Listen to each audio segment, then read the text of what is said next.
Hola otra vez a todos, también los que nos están viendo en YouTube. Hoy vamos a seguir hablando de Python y de Processing, que también es una herramienta que nos va a correr nuestros programas y nuestras simulaciones en Python.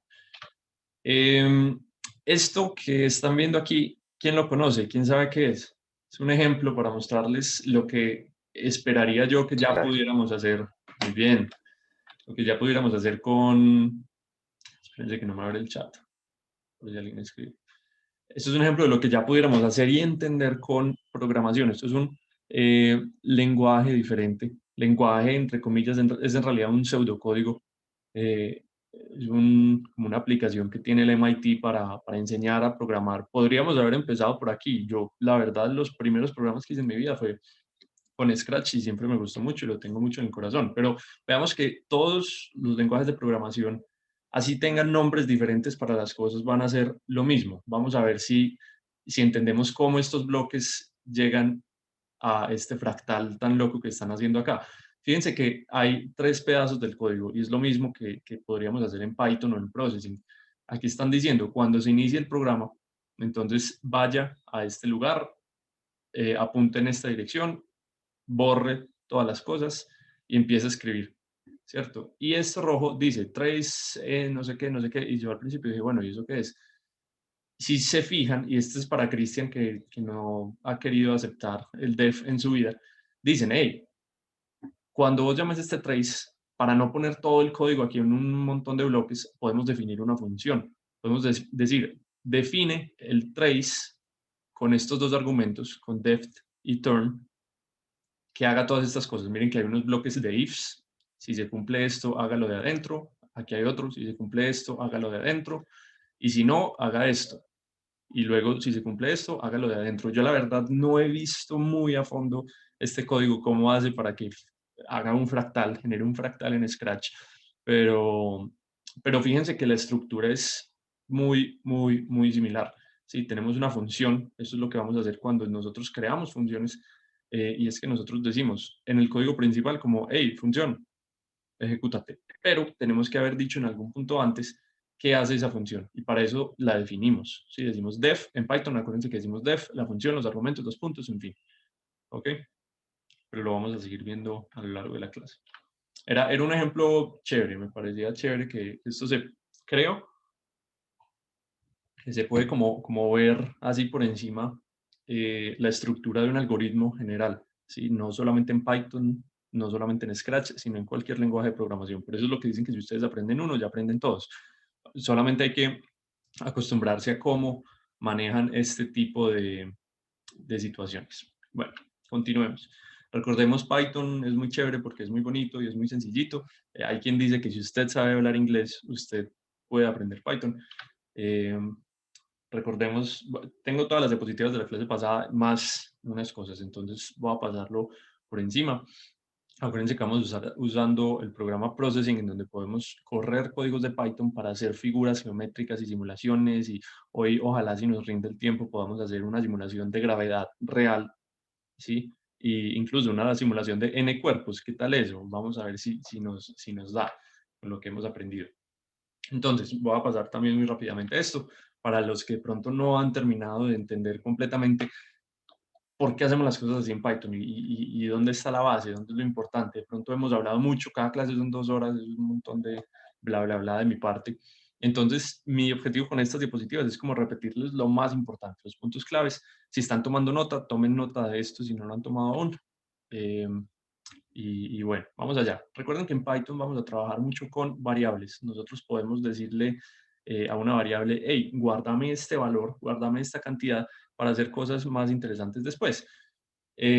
Acordémonos que podemos usar enteros, ¿sí? Números que son números naturales, o números enteros, que el nombre lo dice, negativos también se vale. Números reales, que tiene parte decimal. Podemos usar strings, que es texto, ¿sí? Recuerden que si yo pongo entre comillas esto, entonces esto ya no es un número, sino que es un texto que dice 10.13. No es 10.13, sino 10.13 en texto. Y podemos crear variables que internamente saben si son verdaderas o falsas. Si variables, booleanas que le llamamos, que las podemos llamar literalmente como A es igual a true o A es igual a false, o las podemos generar usando este tipo de llamados. 1 menor a 5. Si yo a cualquiera de ustedes les pregunto, hey, 1 es menor que 5, ustedes dicen sí o no, ¿sí? Pueden decir cualquiera de esas cosas. Está en esa respuesta, el sí o el no, lo que le va a dar el valor a este tipo de variables. ¿Sí? Lo mismo acá. A es igual a B. No, falso. E incluso podemos comparar variables que ya hayamos definido antes. Que variable 1 es igual a variable 2. En este caso estamos diciendo, hey, la variable 1 es diferente a la variable 2. Sí, son diferentes, entonces true. O son iguales. ¿Ok? Recordemos que hay un montón de operaciones matemáticas que podemos hacer entre variables numéricas, ¿sí? Entre enteros y floats, entre strings, no siempre, a veces, que son suma, resta, multiplicación, potenciación, dos asteriscos, ¿sí? No es el gorrito que uno ve muchas veces, sino que son dos asteriscos, división, división entera, y el módulo, que es la parte que sobra de la división. Acordémonos con funciones, que tenemos unas funciones principales que son para imprimir en pantalla, para pedir ayuda de una función. Acuérdense que yo puedo decir help y adentro de una función y eso me va a decir qué hace. Input pide un llamado al usuario, pide que el usuario ingrese alguna cosa y el argumento que le doy es el mensaje que le muestra al usuario. Y yo puedo usar estas otras funciones para transformar de un tipo de variable a otra. Es decir, si yo tengo el texto que dice 10, que recuerden que el texto eso no es un número, eso simplemente es un texto que dice 1, 0, son caracteres, yo puedo decir int, entre paréntesis, ese texto o esa variable que contiene el texto y me va a volver eso un número, ¿ok? Y type también me va a decir qué tipo de variable estoy manejando. Esto, otra vez, énfasis, esto es muy importante y lo vamos a usar un montón. Nosotros no solamente tenemos las funciones por defecto de Python, sino que podemos crear funciones nuevas con esta estructura. Def, que significa definir. Yo le estoy diciendo al programa, hey, define esta función que tiene este nombre y va a recibir estos argumentos. Puede haber varios separados por coma. Y adentro de esa función haga alguna cosa y me lo retorna. ¿Sí? Me retorna algún resultado. Recuérdense que todo siempre tiene que ir tabulado. Eso significa que el código que está aquí adentro va dentro de la función. Vimos los ciclos if y los ciclos while. El ciclo if es que comprueba una condición, comprueba un booleano. Si es cierto, ejecuta cierto código. Si es falso, no lo ejecuta. Continúa con lo que hay afuera del if. Vimos un while que hace lo mismo, pero lo ejecuta mientras esa variable sea cierta. Recuerden que este loop hay que quebrarlo en algún punto, porque si mi variable siempre, siempre, siempre va a ser cierta, entonces mi programa nunca va a acabar. Esta es la forma como lo escribimos en Python. Sí, vimos algunos ejemplos la clase pasada. El while también, el ciclo while. Y bueno, esto sí es lo nuevo.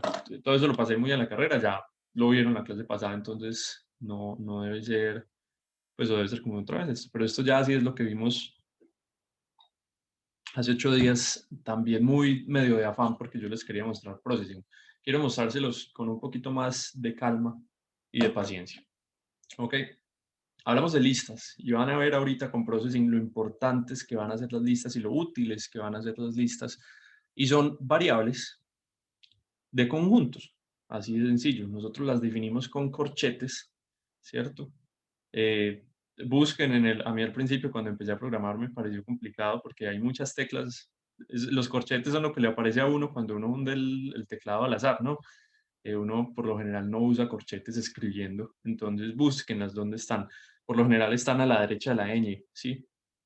Son dos teclitas que si ustedes la hunden una vez, les salen las llaves, que es el corchete feito, que nos van a servir ahorita para diccionarios. Y si lo hunden con Shift, les van a salir corchetes. Hay muchas maneras, los teclados varían mucho y del idioma de su computador y todo, entonces busquen cómo poner corchetes. No sé, en el chat. Bueno, me han hecho algunas preguntas, no las había visto. Espérense, le doy compartir solamente PowerPoint. Yo creo que por eso no me muestra el chat. Ay, ¿por qué no me está mostrando el chat? Bueno. A ver, había unas preguntas. Chin, chin, chin, chin, chin, chin, chin, chin, chin, chin, estos de processing, ahorita lo respondemos. Bueno, nada, unas preguntas de libros, luego los podemos ver. Entonces, busquen, y chévere que pusieran el chat corchetes. Hagan el intento, corchete abierto, corchete cerrado y pónganlo. Todos pongan esos corchetes para ver que sepamos dónde están. ¿Qué puede contener una lista? Lo que sea. Puede contener strings, puede contener números, puede contener variables, puede contener otras listas, puede contener diccionarios y lo vamos a volver esto una cosa demasiado potente y demasiado útil, porque entonces ya no tenemos que hacer las cosas una por una, sino que las podemos magnificar. Hay además algo que se llama un ciclo for, que yo le puedo pasar una lista y decirle, hey, para cada elemento de esa lista, haceme alguna cosa. Entonces, vean la estructura. Yo tengo un código y aquí adentro está el ciclo for. Este rombito simboliza el ciclo for. Entonces dice, ¿ya terminaste con la lista? Falso. Entonces hago un código para cada elemento. ¿Ya terminaste? Falso. Siga avanzando y cuando termine la lista, ahí sí continúa el código. En Python lo vamos a escribir así. Es muy sencillo. Tiene dos palabras en vez de una. Con el if era una, con el while era una. While, if.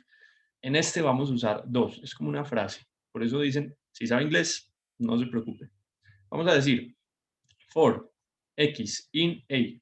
Entonces hay cosas estáticas que siempre tienen que ir en un ciclo for y hay otras cosas que son de este ejemplo. Por ejemplo, x y a son particulares de este ejemplo. Pueden tener cualquier nombre que yo quiera. Aquí, ¿qué estoy diciendo? Para cada x en a, imprima x. Pero ustedes dirán, hey, x no existe. Yo nunca he hablado de una x. Esta x de aquí se llama una variable temporal. Es una variable que yo ahí la estoy creando, ahí está naciendo. ¿Y cómo nace?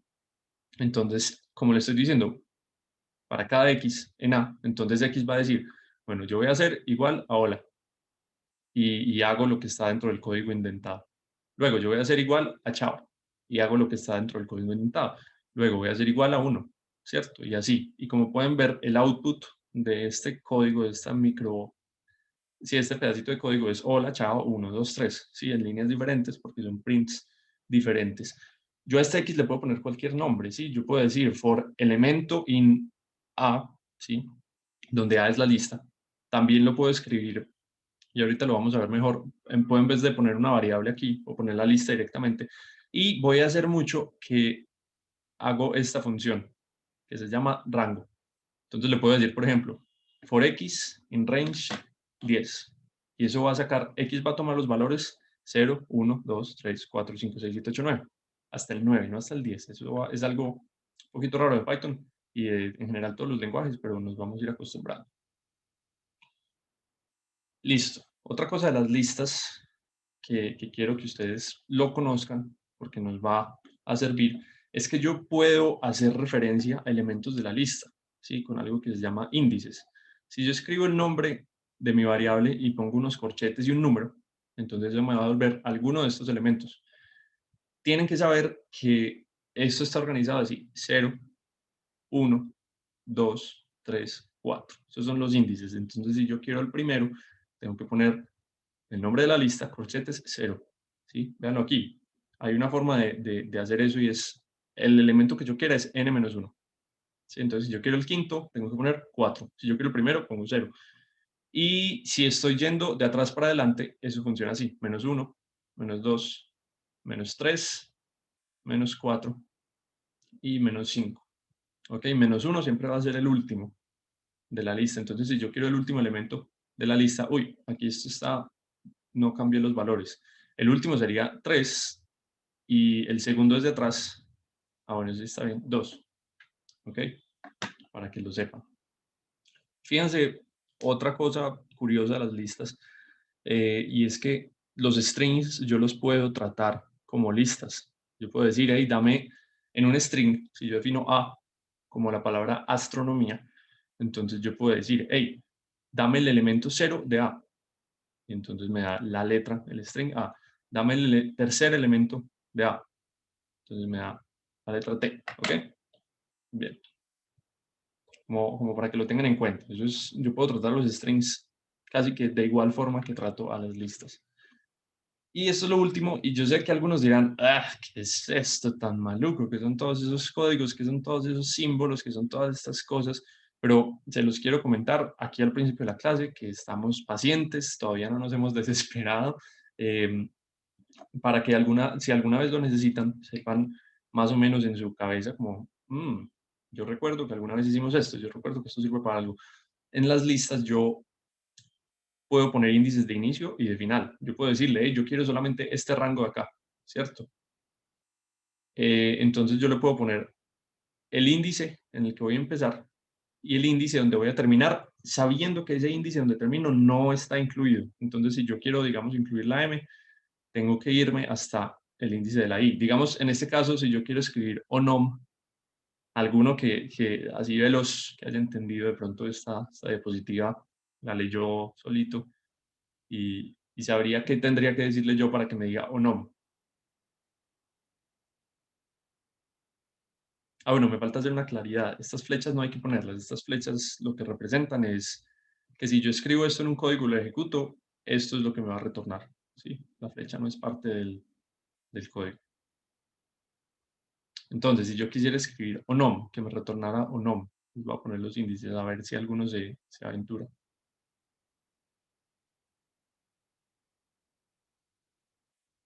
5, 6, 7, 8, 9. ¿Qué dicen? No, ni idea. Oh, voy a ir al chat. Ah, bueno, están diciendo de 4 a 8, dice Isa. Eh, ok, es que todos están, yo estaba confundido, no me acordaba que les había pedido corchetes. Eh, eso es lo que se les llaman arrays. Sí, Isa, las listas son arrays. Mm, aunque no exactamente. Ahorita vamos a ver que hay otra cosa más común en Python que se llama también array. Es un poquito confuso, pero bueno. Bien, todos pusieron corchetes, excelente. ¿Qué pasa si quiero identificar un elemento de la lista? También hay formas, digamos, hay funciones que yo le puedo decir, hey, si yo tengo la palabra astronomía, ¿en qué posición está la letra R? Y yo las puedo buscar. ¿Por qué te imprime cada cosa en un renglón diferente si el conjunto los pusiste como un texto eh, sin espacio? Me imagino que es para el... Perdón, tenía el chat descuidado. ¿Por qué me los imprime en un renglón diferente? Porque fíjate que esto ejecuta print y el print imprime cada cosa en un renglón. ¿Ok? Entonces, el primer X es el primer elemento de la lista y lo imprime. El siguiente print imprime cosas en otro renglón. ¿Ok? Listo. Entonces, volvamos a nuestro ejemplo. Dicen de 4 a 8, nos dicen. Otros dicen de 4 a 7 y otros dicen de 3 a 8. Vamos a ver. Fíjense que es un poquito raro, pero después va a tener sentido. El primer elemento que ponemos es inclusivo, pero el último es exclusivo. Si han visto matemáticas, sería como un conjunto de, no sé, como de este tipo, ¿sí? Cerrado abierto. Entonces, en este caso, sería del 4, 2 puntos, hasta el 8, porque el 8 no lo coge, ¿cierto? Esto no le ponen bolas, es algo de matemáticas. Entonces, de 4 a 8, y eso me saca onom, ¿ok? Yo también puedo ignorar este primer índice. Yo digo 2 puntos B, y eso me dice, coja todos los desde el principio hasta B, sin incluido. Y puedo decir también desde cierto número hasta el final, ¿ok? Como ven aquí, no mía. Listo. ¿Por qué no se incluye el elemento final? Se lo preguntarán. Es precisamente para que yo pueda decir eso. Fíjense que si yo cojo de algo hasta el 5 y después puedo decir del 5 en adelante, entonces eso va a decir astronomía, ¿cierto? Si el elemento final de estas cosas que estoy poniendo aquí estuviera incluido, tendría que poner desde el principio hasta el 4 y después del 5 en adelante. Y van a ver a lo largo de sus vidas que en el código eso no es tan eficiente estar manejando eso como cójalo hasta el cuarto y después siga en el 5, sino que uno puede decir simplemente cójalo hasta el 5, sin incluido, y después siga el 5. Sí, en fin, son cosas, son motivos del programa, pero no les tienen que parar bolas. Esto, no se asusten, no lo lean todo de una vez, vámonos en orden, le quería poner animaciones, se me olvidó. Vamos a hablar de diccionarios, ¿ok? A ver, espérense, siempre intento leer el chat. ¿Y por qué la no hace parte, por qué la coma no hace parte del código? ¿Cómo así, Cristian? ¿O la qué? En anteriores códigos. ¿Cuál coma? En la presentación. ¿Cuál coma? Bueno, no sé cuál coma. En las listas. Ah, bueno, porque la lista no hace...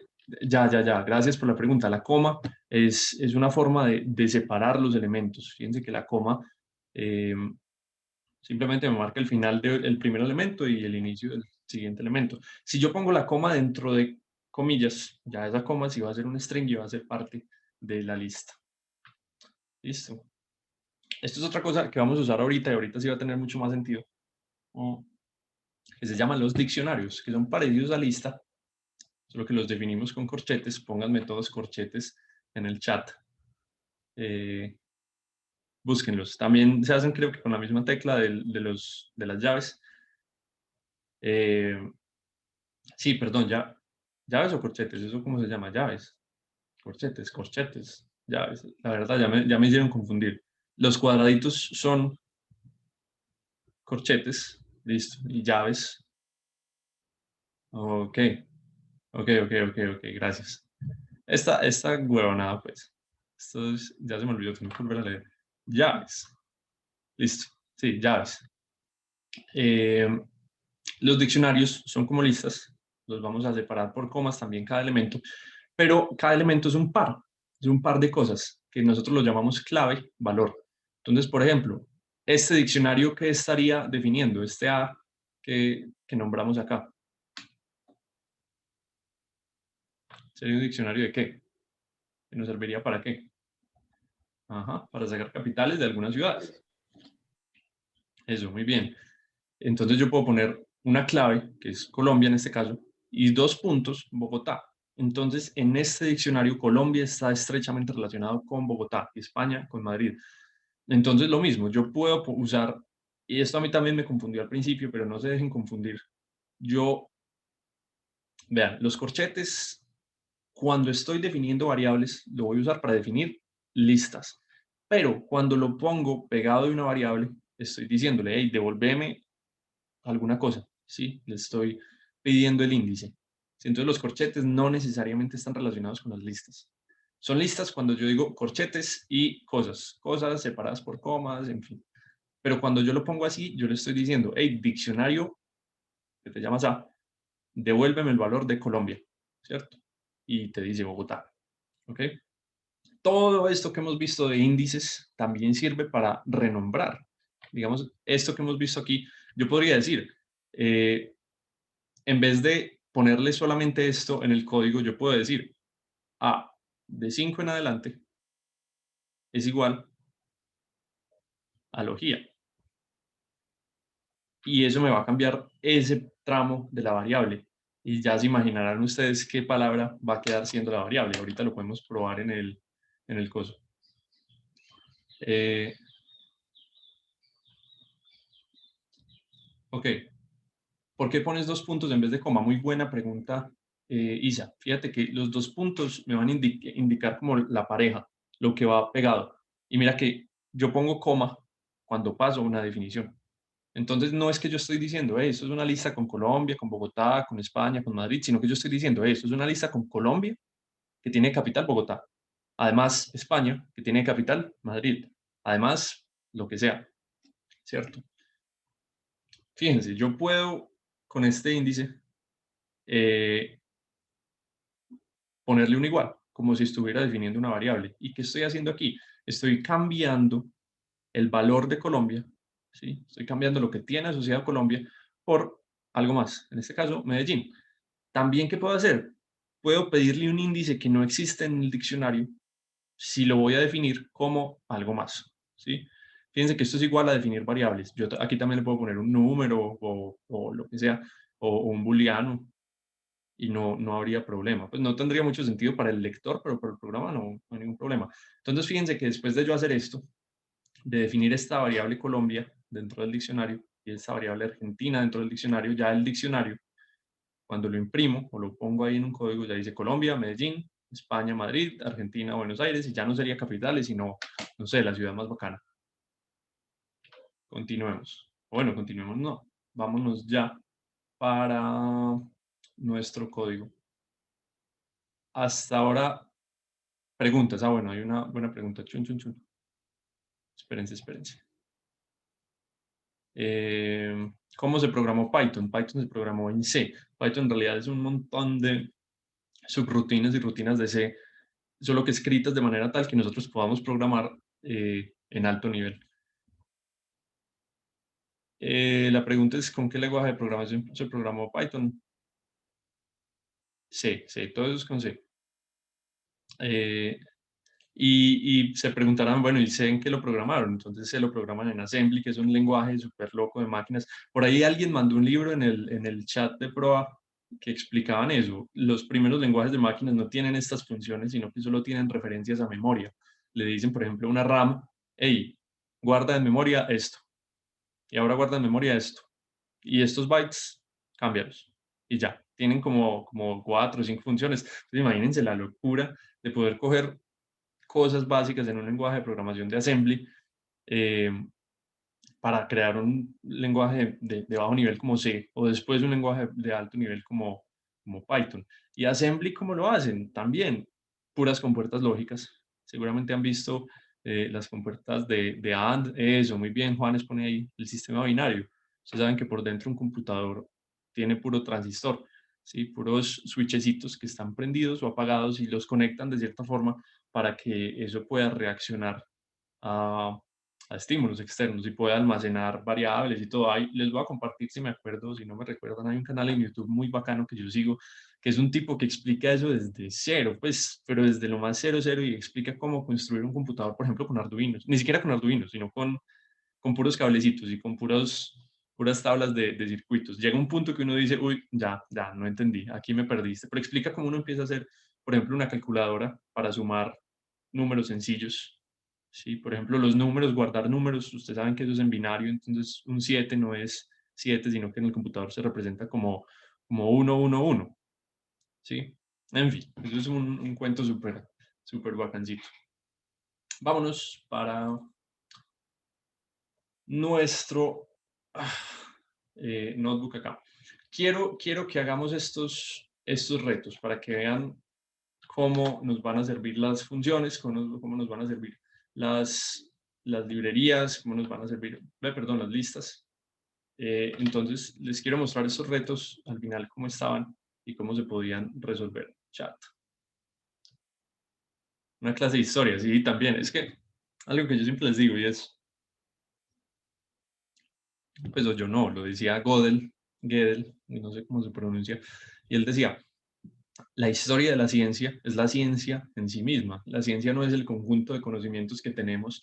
La ciencia no es, wow, sabemos que el Big Bang existe, sino que la ciencia es cómo llegamos a saber que el Big Bang existe a partir de esto que podemos ver nosotros. ¿Sí? Y uno poder entender que se puede ir construyendo hasta llegar allá. Tolis. Entonces empecemos a programar y ojalá ustedes, si se sienten ya un poquito más confiados con esto de Python y de la programación, puedan programar conmigo en su propio notebook. Eh, quiero hacer un llamado de felicitación a los que han estado actualizando sus notebooks. Aquí está, carpetas. Sí, acuérdense que en el Drive tenemos una carpeta de notebooks y ahí están los códigos de bastantes de ustedes. Felicito a los que han estado juiciosos haciendo los retos y todo eso. Eh, me parece muy bacano que se pongan en esa tarea. Entonces vamos a ver, crea una función que reciba una lista de números y retorne el factorial de cada uno. Si no realizó este ejercicio del factorial, puede hacer que retorne la raíz cuadrada. ¿Ok? Entonces, vean esto como es de sencillo. Vamos a definir raíz de lista. Bien, repasito el retorno. Aquí lo vamos a ver. Entonces yo le digo, estoy definiendo una función que se llame raíz lista y le digo que me pases una lista. 2 puntos. Entonces fíjense que ya está inventado y todo. Entonces, ¿yo qué voy a hacer? Yo quiero que para cada elemento de esa lista eh, se tenga una raíz cuadrada, ¿cierto? Se ponga una raíz cuadrada. Hay un montón de formas de hacerlo. la forma más rápida que yo imaginaría es esta, return una lista, y vean esto tan loco, yo puedo usar el ciclo for dentro de una lista para definir una lista. Lo voy a hacer así, que es súper loco, y van a decir, "¡Ah! ¿Qué?". Y después lo hacemos de pronto con lo que hayamos visto hasta ahora. Entonces, yo le puedo decir x a la punto 5 por x in lista. En def, ¿para qué son raíz lista y el paréntesis con lista dentro? Cristian, otra vez, def es decirle, definir, ¿sí? Voy a definir una función que se llame raíz lista. Este nombre me lo inventé yo. Y el paréntesis es para decirle, yo voy a recibir una variable que se llame lista. ¿Ok? Y yo voy a hacer dentro de esa función algunas cosas por dentro y luego la voy a llamar. Y me va a retornar esta otra lista que dice, vean esto, es una forma de definir lista que se llama list comprehension. Vea que aquí tengo el for x in lista, y antes de eso digo lo que voy a hacer con el x. Entonces x elevado a la punto 5, que es una raíz cuadrada. Entonces vean que si yo digo raíz lista y le doy una lista de números, no sé, 1, 2, 3, 4, entonces eso me va a retornar, me debería retornar, espero que retorne. Vean, 1, 1. 1.41, eso es raíz de 2, 1.73, raíz de 3 y 2, raíz de 4. Ok, esa es una forma muy veloz de hacerlo. Otra forma es crear una lista nueva. Te voy a decir, no habría que print. No exactamente es buena práctica hacer print. Si yo pongo esto acá, suelto, entonces el retorno de esta función es lo que va a aparecer acá. Pero fíjense que es lo mismo que si yo hago print. Bien.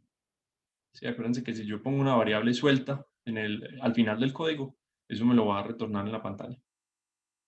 Otra forma de hacer esto, podría decir, no sé, for x in lista. Voy a ver si esto funciona. X es igual a x a la punto 5. Y luego return list. Entonces otra vez, para cada elemento de la lista, que yo llamaré x, x es igual a x a la elevado a la punto 5. Esto puede que funcione, puede que no. Yo aquí estoy cambiando el x. Lo que yo no sé es si cambiar el x cambiará esta variable x que acabo de definir o cambiará los elementos de la lista. Podemos probar el experimento. En efecto, no funcionó. ¿Sí? Porque yo no estoy afectando los elementos de la lista directamente. Entonces podría ser, o sea, algo más. Por ejemplo, no sé, voy a crear una lista nueva que se llame return list. Es una lista vacía. Y para cada x en la lista, entonces yo voy a decir que x es x elevado a la punto 5. Y aquí hay una función, return list, que yo puedo usar.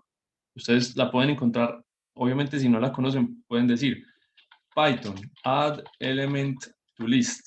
Eso les va a decir cómo puedo hacer. Abren cualquiera de estos. Les dicen el método append. Eso es una función que ustedes pueden usar en Python. Uno la usa todo el tiempo. Entonces, fíjense que yo puedo decirle append x. Y estoy diciendo esa lista vacía, péguele al final esos elementos x. Y le digo retórname la lista vacía. Y fíjense que hace lo mismo. Luego, el otro reto, que haga un string y mire si es palíndromo. Yo había pensado varias formas y viendo los notebooks de ustedes, creo que fue Juan Esteban el que hizo una solución que me pareció genial. No sé si se le ocurrió o la encontró en internet, pero vean esto, def palíndromo string, o le voy a poner palabra. Entonces, que diga if palabra es igual a palabra. Entonces vean esto tan loco que yo puedo hacer. Le voy a decir 2 puntos para que vaya desde el inicio hasta el final. Y hay algo que no les mostré en la diapositiva, pero que está en el notebook, si lo leyeron, es que yo puedo poner otros 2 puntos y especificar que salte de a cuántos. Yo le puedo decir de a 2, por ejemplo, que se vaya del inicio hasta el final saltando de a 2. Le puedo poner que se vaya saltando de a 3 o que se vaya saltando de a -1. Si le digo que se vaya saltando de a -1, empieza por el final y se va retrocediendo de a -1 pasos. Y esta forma de escribir una lista es poner la lista, pero al revés. ¿Ok? Si no tiene sentido, no se preocupen. Aquí es puro código y uno muchas veces no va a entender mucho del código hasta que se ponga a programar de verdad y a leerlo y a pensarlo. Entonces, yo le digo return true, es palíndromo, else return false. Entonces podemos decir palíndromo, una función, no sé, una palabra, hola. Entonces hola me va a sacar false. Y si le digo Ana, entonces me va a sacar true, que Ana es palíndromo, o cualquier palabra, no sé, O-O-L-L-A-A-L-L, o... Ok, esto de aquí, vamos a verlo en otra celda. Digamos que yo defino la lista, vean esto, yo también puedo definir una lista así, rango 10, o más bien lo voy a hacer a mano, 1, 2, 3, 4, 5, 6, 7, 8, 9, 10, ¿cierto? Entonces yo le puedo decir A, yo le puedo decir A hasta el quinto valor, o el cuarto valor, pues, A hasta el noveno valor. Y yo le puedo poner otros 2 puntos para decirme, hey, eso que ese segmento de lista, esa sublista que está sacando ahí, sácala de 2 en 2. Entonces, fíjense, 1, 3, 5, 7, 9, ¿cierto? Yo puedo decirle que empiece desde el primero, y serían los pares 2, 4, 6, 8. Yo le puedo decir, andate de -1 en 1. Y eso lo que va a hacer es recorrerla al revés. Ahí en este caso la sacó vacía porque le estoy dando valores, creo que porque le estoy dando valores positivos. Sí, miren que si le doy valores negativos, vete desde -1 hasta -9, de -1 en -1, entonces va 10, 9, 8, 7, 6, 5, 4, 3. Le puedo decir de -2 en -2, 10, 8, 6, 4. Y finalmente yo le puedo decir, recorre desde el inicio hasta el final de a -1 y me saca la lista al revés. Eso es algo muy interesante. Ley de Titius-Bode. Wow, ¿cómo voy a hacer para generar esta lista? Entonces, fíjense lo que yo puedo hacer. Def Titius-Bode. Para quienes no saben, esto es una función muy bacana de la astronomía y se descubrió hace tiempo. Y es que los planetas del sistema solar, por lo general y más o menos, siguen esta distribución en unidades astronómicas. La distancia a la que están es 0.4 más 0.3 por 2 a la n, donde n corresponde a estos números. Entonces, miren, Venus es 0, la Tierra es 1, Marte es 2, Ceres es 3, Júpiter 4 y Saturno 5.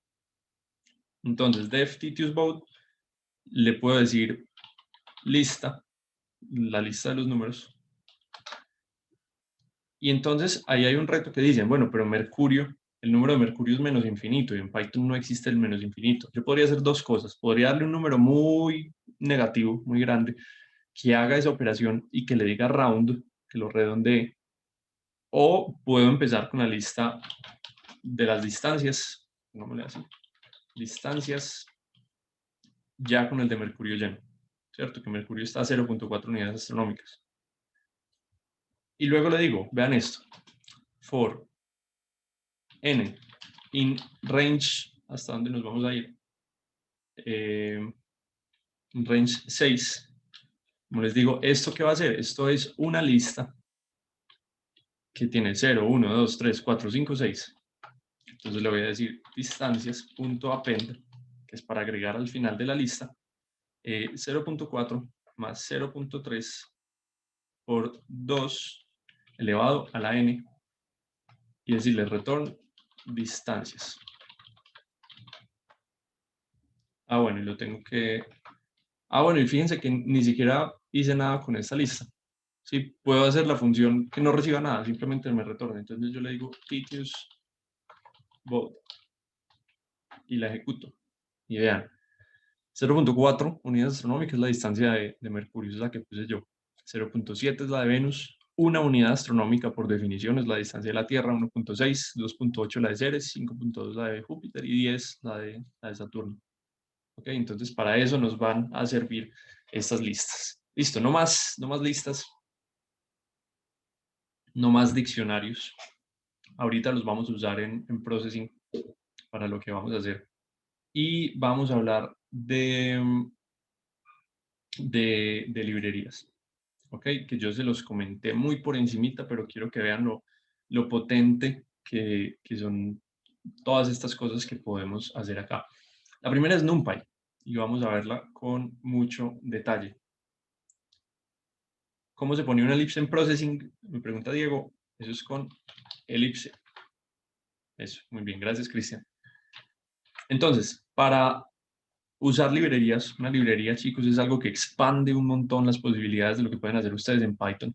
Entonces yo voy a decir import NumPy, ¿cierto? Es la forma más sencilla. Y entonces yo ya puedo decir NumPy, punto, no sé, por ejemplo, sin de 0. ¿Cuánto es el seno de 0? Eso es 0. Sí, o el coseno. Eso va a ser 1. La tangente, lo que sea. Hay un montón de funciones que tiene NumPy. Y si ustedes hundan NumPy punto, vean todo esto que tiene, todo esto, un montón de cosas que tiene esta librería, es muy bacana.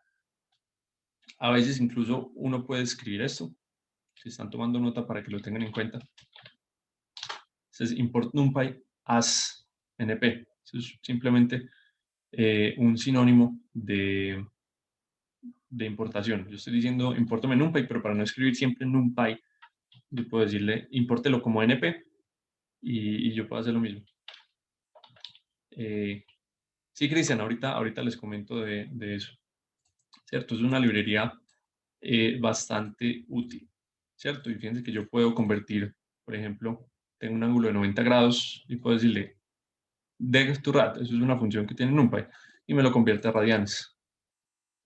Hay otra forma de importar de las librerías y puede que yo no quiera importar una librería completa, puede que una librería completa sea muy pesada para mí. Entonces, yo también puedo decir from NumPy import cos, ¿cierto? Y entonces ahí solamente importé la función coseno y ya no tengo que poner NumPy punto no sé qué, sino que simplemente coseno, ¿ok? Aquí hay otro ejemplo. SciPy es una función científica, tiene un montón de módulos de ciencia que pueden ser útiles y uno de los módulos se llama scipy.constants y yo le puedo decir desde scipy constants, impórtame G, que es la constante gravitacional. Vean todas las constantes, yo tengo esto aquí, constants, todas las constantes que tiene SciPy para su disposición. Tiene la constante de Planck, tiene la de Stefan Boltzmann, tiene la de Avogadro, tiene, bueno, un montón de cosas que puede ser muy útil. Me preguntan, ¿alguien quiere descargar un IDE? ¿Cuál recomienda? Sí, VS Code. VS Code. 100%, sin mente. Listo. Esto porque es útil, digamos, también hay otra librería que es AstroPy, que me imagino que es la que le gustará a muchos de ustedes. Sí, un IDE es una forma de programar también en el computador. Ahí les voy a mostrar cómo es VS Code para el que se antoje. AstroPy, por ejemplo, no sé, miran la documentación y tiene un montón de cosas que se pueden hacer. También tiene constantes astronómicas, entonces está la velocidad de la luz, está la masa del Sol, unidades astronómicas, tiene un montón. ¿Tendrá lista? Sí, vean la lista. Son parecidas a las de NumPy, pero bueno. Esto se los había mostrado. Bueno, vean, una idea es esto. Lo mismo, es simplemente un programa en el computador donde ustedes programan. Es muy chévere porque uno le puede instalar muchas extensiones como para facilitar la vida un montón. Entonces, que le ponga más colores a Python, que los ayude a programar mejor, en fin, es chévere. VS Code me gusta mucho. Listo. Volvamos aquí. Eh, Cosas que se pueden hacer, por ejemplo, con NumPy y con Matplotlib. Les voy a mostrar. Voy a traerme este programa. Y aquí viene la pregunta que había hecho Isabel ahorita, un arreglo. Les voy a mostrar una funcionalidad no se preocupen si son muchas palabras. Al principio ustedes no van a usar casi esto, pero para que vean lo potente que es. Si yo tengo una lista de números, no sé, voy a decir números, voy a decir es una lista de rango, no sé, 20. Entonces le digo números. Y vean, son un montón de números. ¿Por qué le puse lista aquí? Fíjense que si yo le pongo solo rango, me va a decir esto. El rango es un conjunto de números, pero para no llenar memoria, simplemente dice, ahí, esto es un rango. Si ustedes lo usan en un for, les funciona, pero si lo usan así definido tal cual, solamente les va a decir rango. Entonces yo le tengo que decir lista para todos estos números. Si yo quiero sacar, por ejemplo, la raíz cuadrada de todos esos números, entonces me toca hacer de pronto esta función, ¿sí? O me toca hacer un ciclo for. Para cada número de esta lista, chin, chin, chin, haga esto. NumPy tiene una función que se llama array, que es un arreglo parecido a las listas, pero es diferente. Fíjense qué pasa si yo digo que, bueno, voy a llamarlo con otro nombre. Entonces, números es la lista de siempre. Y números 2 va a ser un array de NumPy. Y vean, ¿qué dice ahí? Nada, pues ya simplemente es la misma lista, pero dice array. Pero vean esto tan bacano. Si yo le digo esto, o pongámosle al cuadrado, ya vamos a ver, Cristian, un array lo que hace, y es muy chévere, es un objeto de Python, un objeto de NumPy, que es exactamente igual a una lista, salvo que una lista ustedes no la pueden elevar al cuadrado, porque dice, ¿qué? ¿De qué me estás hablando? Si una lista es simplemente un conjunto, yo como elevo un conjunto al cuadrado, te va a decir Python. Miren que si yo digo números al cuadrado, me va a salir un error, dice, hey, eso no tiene sentido. Pero un array de NumPy, yo le puedo decir números 2 al cuadrado, y vean lo que pasa. 0, 1, 4, 9, 16, 25, 36. ¿Sí? Todos los elementos de esa lista los elevo al cuadrado. Si a una lista yo le resto, no sé, 10, dice, hey, ¿qué estás haciendo? Yo tengo un conjunto, tú no le puedes restar un número. Pero a un array, cualquier operación de este estilo, vean, se lo restó a cada uno de los elementos. ¿Ok? Entonces, los arrays de NumPy son súper potentes. Súper potentes. Y yo puedo hacer lo siguiente. Y vean esto tan... Sí, hola, alguien iba a hablar. Sí, Enrique, te quería preguntar, el lenguaje que usaba yo en el pasado como Fortran, arreglos o arrays eran pues vectores o mejor dicho, matrices de 2, 3, 4 dimensiones, ¿no? Con Uh -huh. 4, 3 índices. Me imagino que este funciona parecido, ¿verdad? Con varios índices. Sí, sí, total. Así tal cual como lo tenemos, Enrique. Yo puedo decirle, hey, mostrame el primer elemento. Perdón, números 2. Entonces el primer elemento es 0, ¿cierto?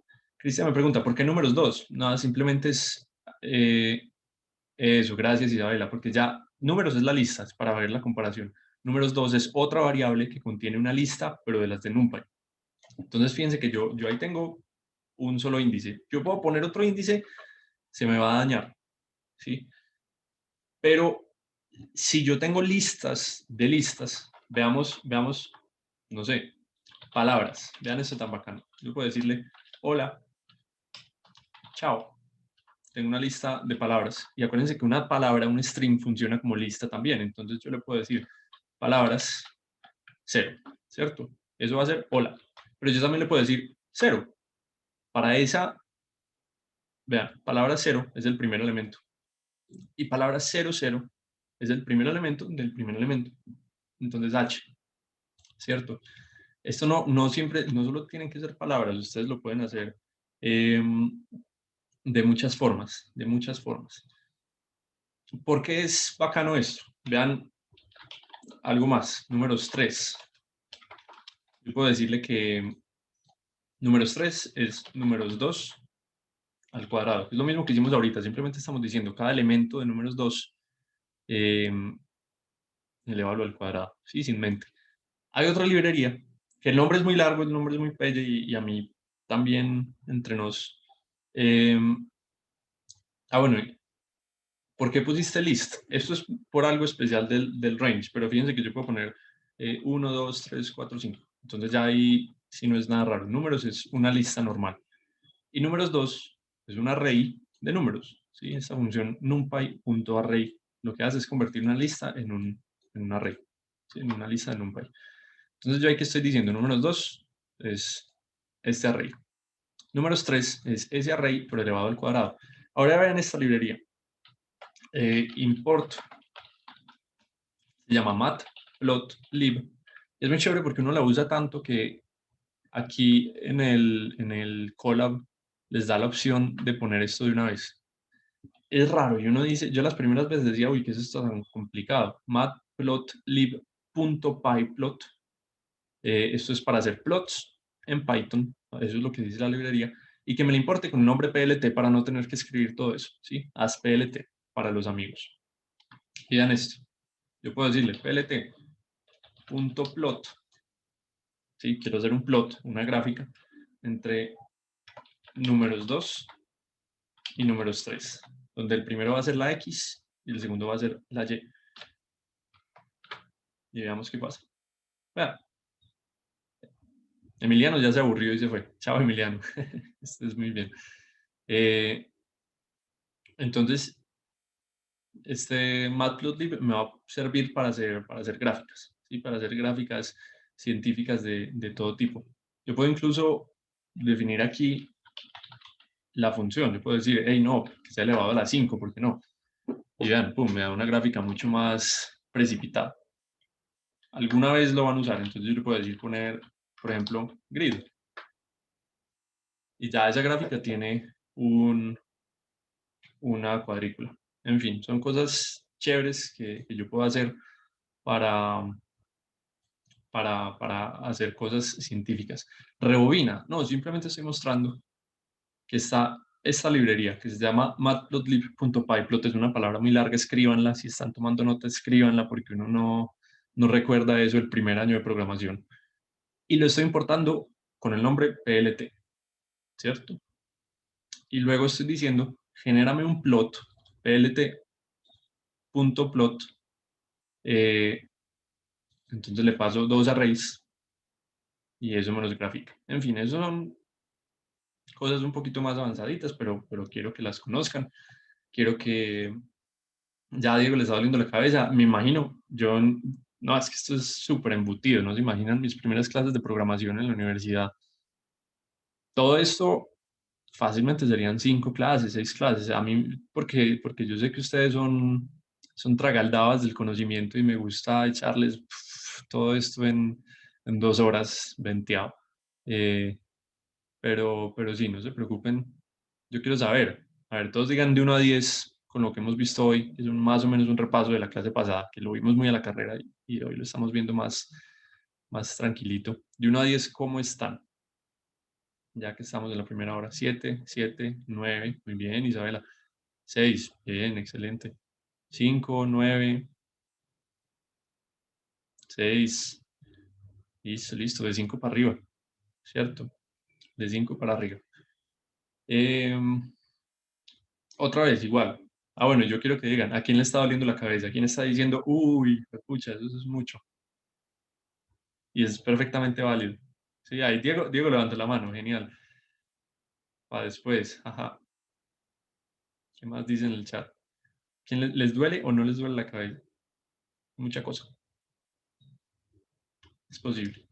Algo. Está bien, no se preocupen. Igual, como les digo, el punto con esto es que sepan que estas herramientas existen y que si alguna vez quieren hacer un programa más chévere en Python, puedan buscar. Sí, puedan buscar. También están estos de SymPy, que es para factorizar. ¿Sí? Por ejemplo, para resolver fórmula del estudiante. Aquí lo tienen, ahí se puede hacer. Hey, buenísimo ese código que puso David, lo voy a poner en un buen ejemplo. If entiendo menor a 5, print duele cabeza.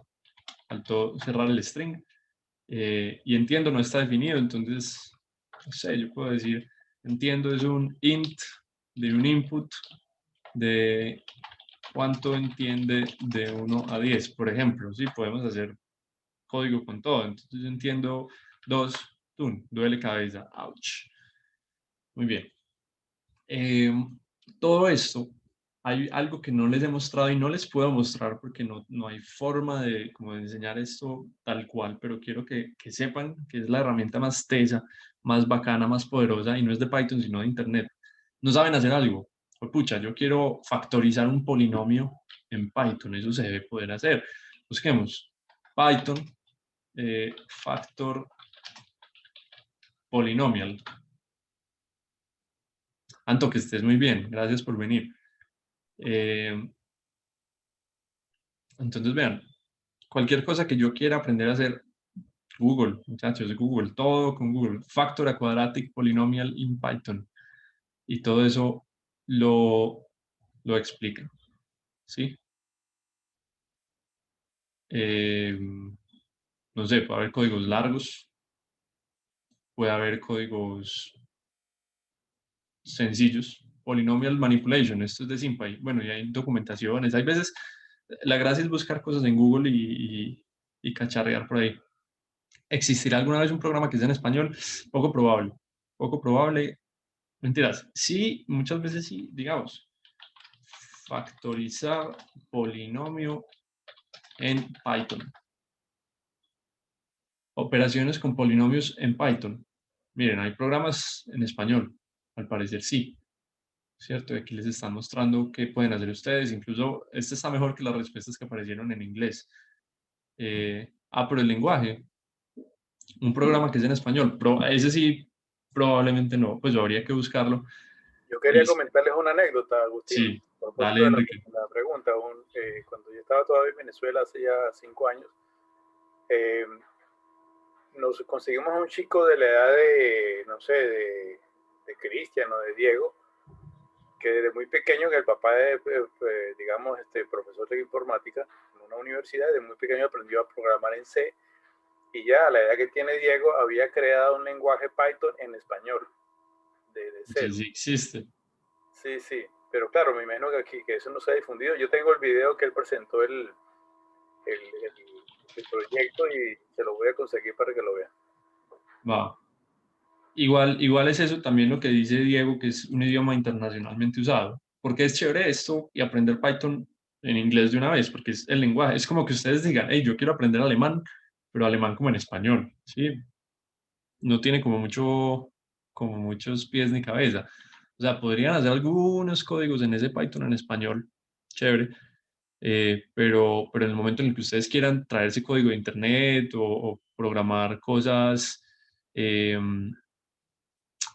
no sé, en colaboración con alguien más, entonces no podrían hacer esa colaboración. Mientras aprendes Python, aprendes inglés. Es correcto que dice Isabel. Bueno, quiero preguntarles que nosotros le hemos estado pidiendo mucho a profesores de la universidad y todo eso que apliquen la Pomodoro. ¿Quieren un descansito de 5 minutos o seguimos con processing de una vez? Que ya esto es lo de las librerías. Bueno, me falta mostrarles una cosa más, pero digan si quieren un descansito de 5 o 3 minutos. Descanso, listo. Entonces, antes del descanso, les quiero mostrar lo último de funciones y lo último de bases de datos. Hay una muy potente que yo he usado bastante para parciales y para búsquedas y todo, que se llama AstroQuery. Y esto es otra función medio externa a Python que se llama pip install. Y es cuando una librería no está descargada por defecto en el Colab. Ustedes pueden poner signo de admiración, pip install, y eso lo que hace es traerse la librería de afuera. AstroQuery, ¿qué hace? Yo con AstroQuery, este código es raro, ya ni siquiera me acuerdo qué hace, pero ustedes pueden llegar y buscar AstroQuery, ¿sí? Y aquí les dice, use la instalación así, pip install, ¿cierto? ¿Y cómo lo pueden usar? Pueden obtener objetos, pueden obtener, de aquí sacan lo que les dije ahorita de las listas de la NASA, de las listas por ejemplo, miren, AstroQuery Horizons. Entonces, hay en la documentación cómo descargar datos del JPL, ¿sí? Datos reales, científicos, y eso les va a sacar tablas de valores que no son más que listas o diccionarios, si lo quieren entender así, y pueden hacer un montón de cosas. Si vean esto que nos pusieron en un parcial a hacer, es descargar de bases de datos con códigos y vean, no es mayor cosa. Aquí se descargan, aquí se hace un codiguito y sacan un diagrama HR con datos reales. Entonces, AstroQuery es una muy potente para los que me han preguntado un montón cómo hago para sacar datos de la NASA, cómo hago para sacar datos reales. Busquen AstroQuery, lean la documentación, les va a doler la cabeza, pero eventualmente van a poder hacer algo chéverecito. Entonces, si quieren, listo, 3 minutos, 3, 4 minutos, veámonos a las 5 y 10 pasaditas y empezamos a hacer algo bien chévere con Processing. ¿Les parece? Listo. Agustín, una pregunta. Con el AstroQuery que nos están mostrando, ¿tendrá una para obtener la lista de las estrellas hasta magnitud X, por ejemplo? Claro. Con coordenadas de ascensión recta, declinación, tipo espectral. Incluso, sí, si quieren, te voy a mostrar. Vamos a ver aquí mientras salimos a break, porque esto ya es más complicado. Y no sé si me salga a la primera.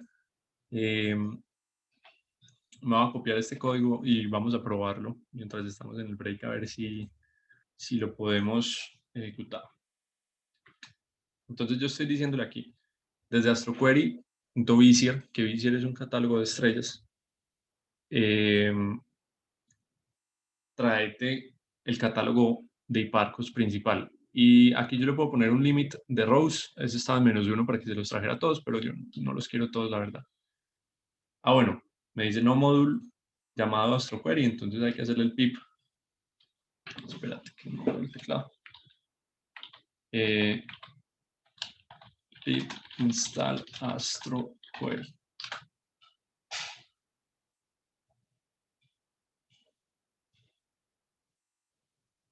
Se demora un segundito. ¿Y qué desde el pip le colocaste como una admiración? Sí, eso es lo que está haciendo, eso sí te lo cuento a vos y a los que estén ahí chismoseando.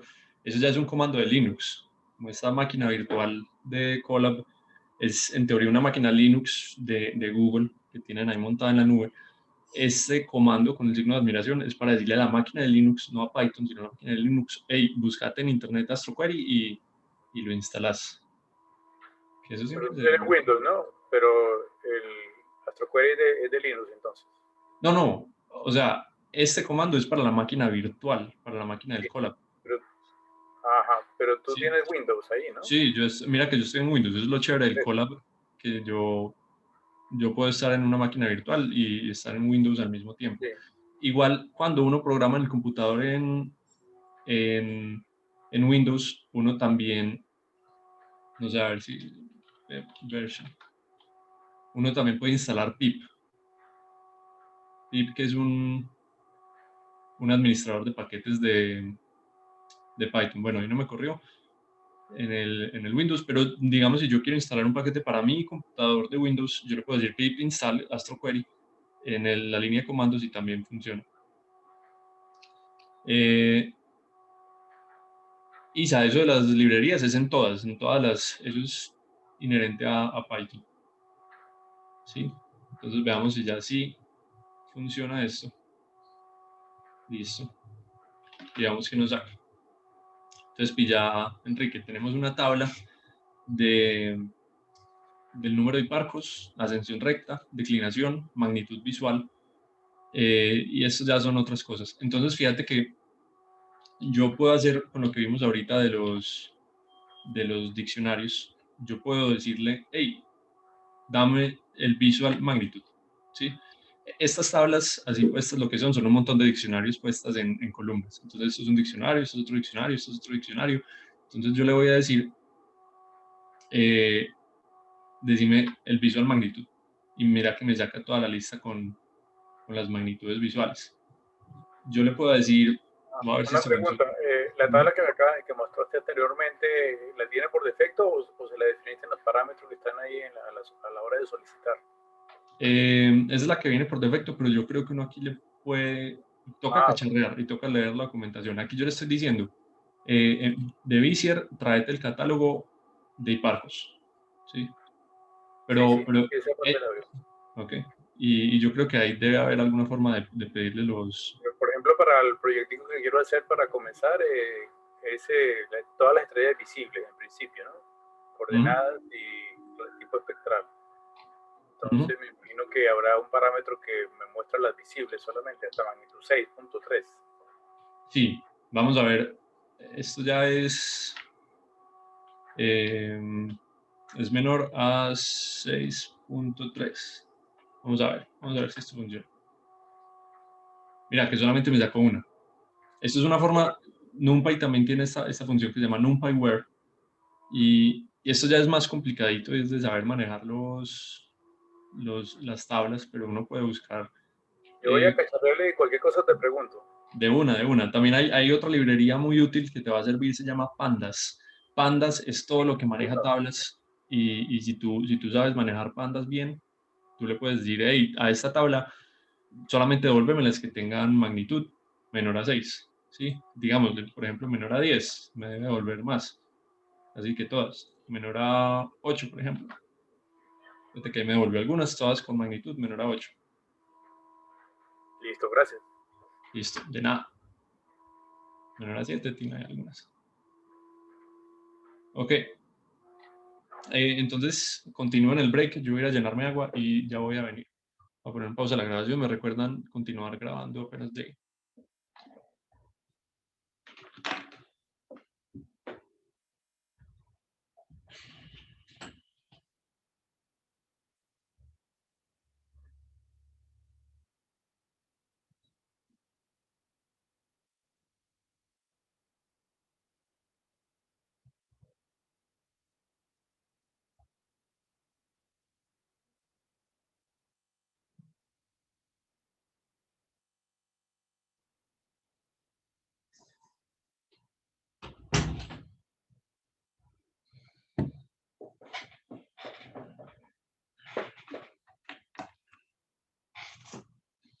Listo. ¿Cómo van dolidos de cabeza? Bien. Espero que no se vayan a tostar por esto de las tablas, por todo esto, que esto no hemos llegado hasta allá. Y puede que no lleguemos. No, ya no llegamos, ya olviden. Eso era para Enrique que me estaba preguntando eso. El que captó alguna cosa aquí, excelente, excelente. Esto de las tablas es súper potente. Y aquí está, les digo, en Python. Esto es sin grabar, pues, porque no es parte de la clase, pero esto es lo que tiene la plata y el poder de Python y en general de los lenguajes de programación, de que yo puedo, así con estas tablas, hacer análisis de datos. Sí, por ejemplo, no sé, ¿esto servirá? No, eso es solo de pandas. Pero bueno, estas tablas son una cosa muy potente. Aprendan tablas, aprendan pandas. Si les gusta o si medio les suena, les llama la atención, es como Excel, pero en esteroides. Tolis. Entonces, vamos a continuar. Ya vimos librerías, ya vimos listas, diccionarios. Ahora vamos a hacer códigos en processing. Y quiero que de pronto ustedes me ayuden, como la otra vez que hicimos un código como medio en conjunto, haciendo lluvia de ideas para dejar volar, no sé, nuestra imaginación. Entonces, mi idea base, ¿sí?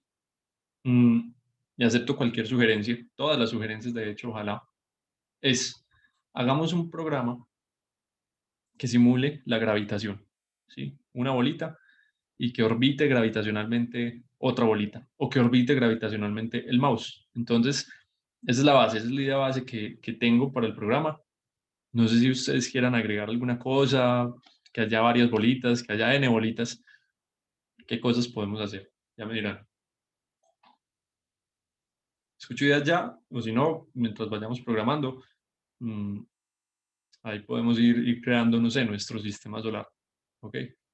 ¿Qué dicen?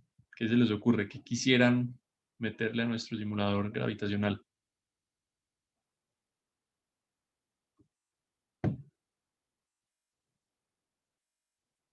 Ahí veo escribiendo a Diego, ojalá haya varios escribiendo y si no, lo hago a mi manera.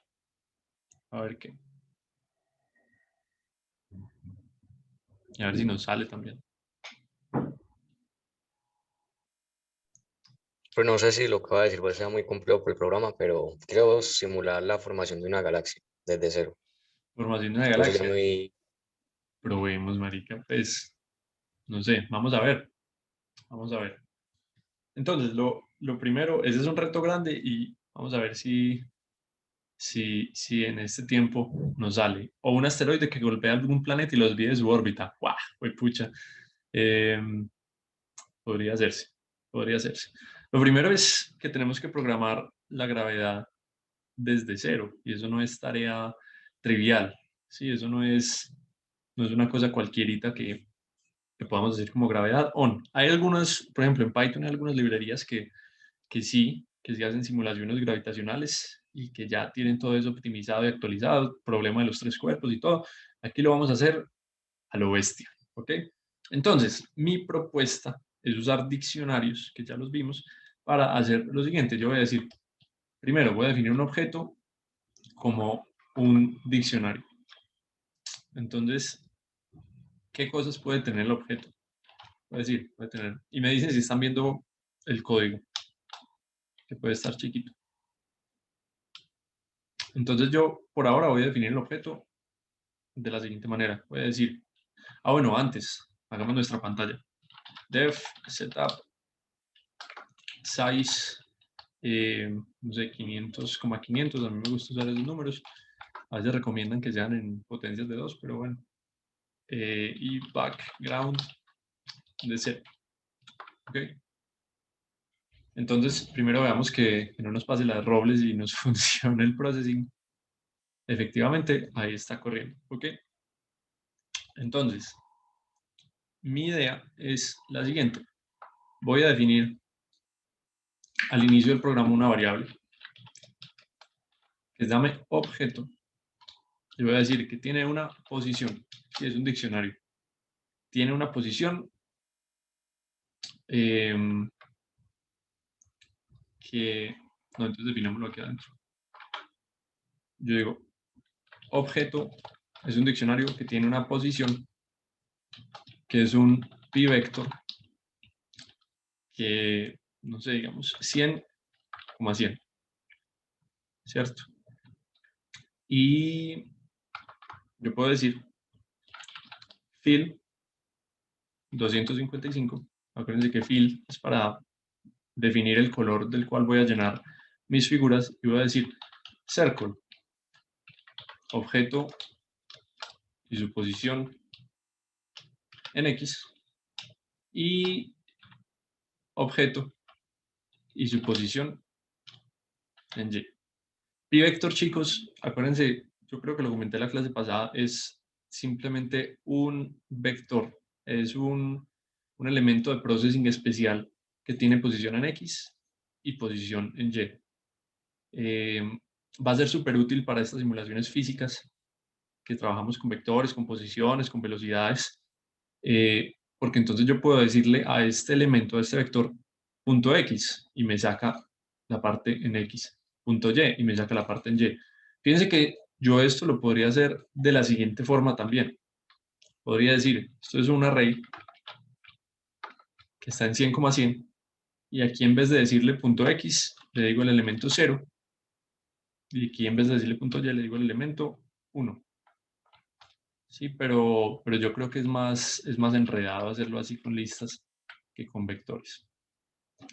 Entonces vamos a ver si funciona nuestro código. Voy a decir que tiene tamaño 10. Hasta ahora no hemos hecho nada raro. Listo, tenemos una bolita. ¿Ok? Excelente. ¿Qué queremos hacer? Queremos que la bolita, en primer lugar, se mueva. Entonces yo puedo decir, hey, objeto, tú tienes una velocidad. Y la velocidad es un p-vector que digamos que está apuntando hacia abajo, ¿cierto?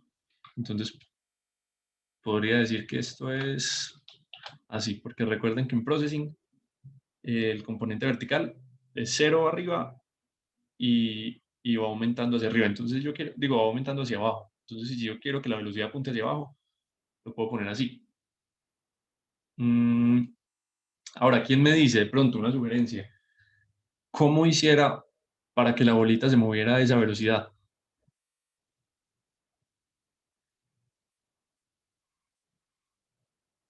¿Alguna idea? ¿Alguna ocurrencia? ¿Cómo hago para que el código se vea Que animado? vaya cambiando la posición en X o en Y y en X. Muy bien. ¿Y cómo hago para que cambie la posición?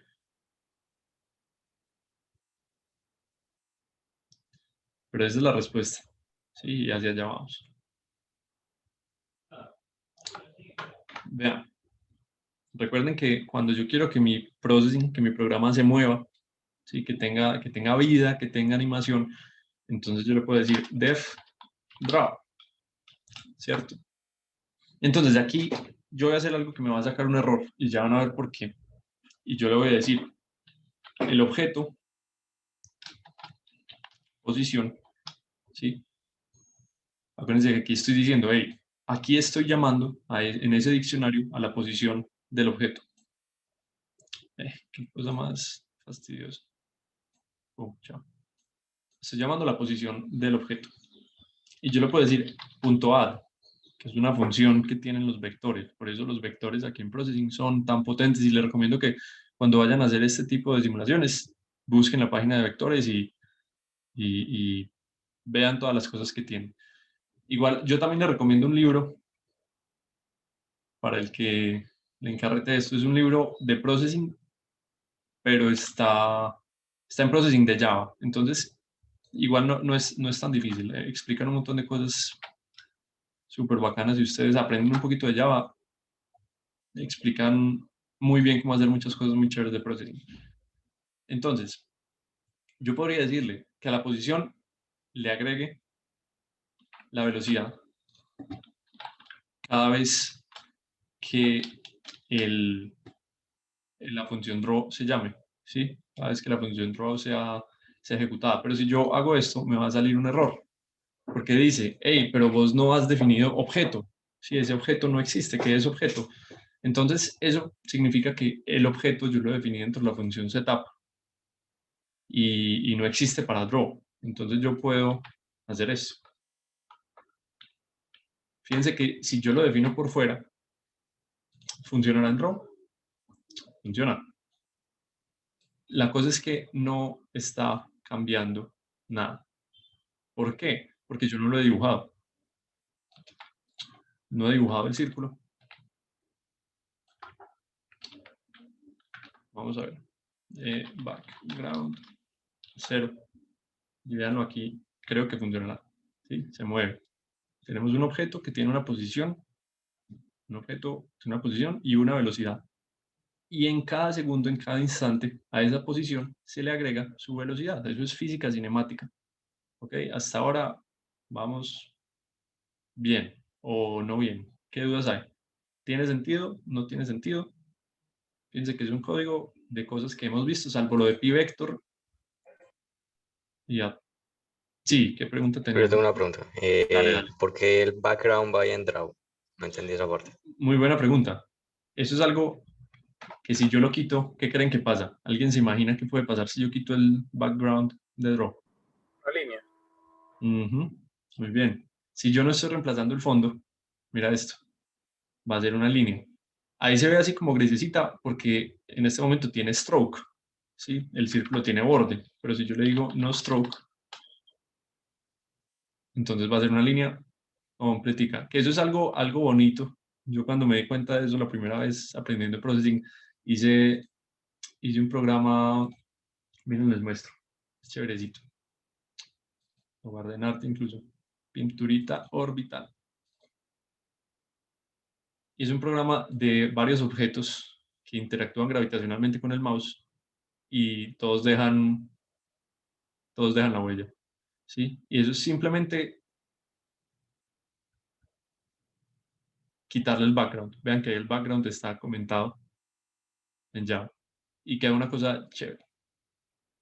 Pero para nuestros motivos prácticos, vamos a decir background 0. ¿Cómo se hace que deje la huella? Otra vez, si yo comento este background, fíjense que estoy diciendo ahí, en cada instante dibújame un círculo en la pantalla, dibújame todo eso. Entonces va a dejar una línea, ¿sí? Estos son todos los círculos y todas las posiciones del círculo dibujadas ahí. Si queremos que esté el círculo solamente, entonces decimos, hey, dibújame el círculo, pero me lo tapas cada vez y solamente vamos a ver el círculo nuevo. Pero ahí está medio aburrido, ahí el círculo solamente se está moviendo hacia abajo. Entonces, física, chicos, que acuérdense que esto sigue siendo estudios para astronomía. ¿Qué necesita uno para que una velocidad cambie?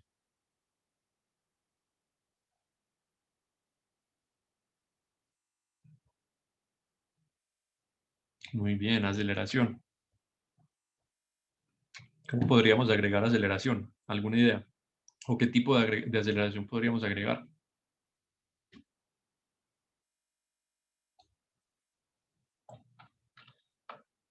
Voy a hacer una cosa, voy a decir que la velocidad sea horizontal. Y vean, se está moviendo hacia la derecha. Ahora, algo que yo puedo hacer, es decir, por ejemplo, voy a hacer una aceleración constante, que es un vector de este tipo. Es más, la voy a poner más chiquita. Un vector chiquitico que apunta hacia abajo. Y voy a decir lo siguiente. Al objeto le cambia la posición según su velocidad, pero también voy a decir su velocidad, le agrego este vector g. Y vamos a ver qué pasa. Ahí estoy cambiando la velocidad del objeto. Y vean, ¿qué pasó? El objeto está cayendo. ¿Sí ven? Yo le pongo una velocidad, digo, una aceleración muy chiquita, porque fíjense que esto se hace cada instante, entonces se agrega cada instante punto uno y uno de pronto no es consciente de cuántas veces se hace eso. Si yo le pongo una aceleración normal, como para las dimensiones que estoy manejando, fíjense que ¡pum! Se va de una. Sí, porque eso se agrega muy rápido, entonces le voy a poner 0.01. Y ahí está cayendo lentamente, lo podemos poner 0.05 y está cayendo más rápidamente. Me desconcentré un momento. Bien, ahí yo hice un cambio truculento. Yo estoy diciendo, ya la velocidad inicial es 1,0, es decir, que tiene una velocidad horizontal y no tiene velocidad vertical. Entonces, antes de hacer ese cambio, mira que se está moviendo hacia la derecha. Ahora le voy a decir, agrega un vector g, que sea como la gravedad, que tenga un valor hacia abajo. Que recuerden en processing, eso siempre me ha molestado. En processing, el valor vertical aumenta de abajo, digo, aumenta de arriba hacia abajo. ¿Sí? Entonces, un vector positivo vertical apunta hacia abajo. Y le estamos diciendo, hey, al objeto, la velocidad, añádele g. ¿Sí? Entonces ya es un movimiento acelerado, es una parábola. Incluso si le quitamos el background, vean que nos va a dibujar una parábola perfecta. ¿Sí? Chévere, ¿no? Listo. Pero nosotros eso no es lo que queremos. Nosotros lo que queremos es que este vector no apunte solo hacia abajo, sino que apunte en alguna dirección. ¿Qué vamos a hacer para que orbite? No sé. Entonces podríamos decir, y aquí, simétrico, como un espejo. ¿En qué sentido, Isa? Simétrico.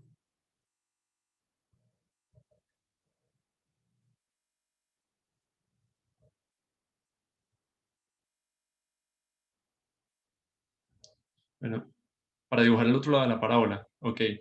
Vean esto tan chévere. Yo voy a volver esto. Voy a hacer dos cosas. Voy a hacer un montón de cosas en realidad. Yo podría hacer que dibujara desde el otro lado de la parábola, que empezara subiendo y después cayera. Otra cosa que puedo hacer es crear otro objeto que empiece en el mismo punto, pero con la dirección contraria y caiga también. Entonces puedo dibujar la parábola así, así bonito.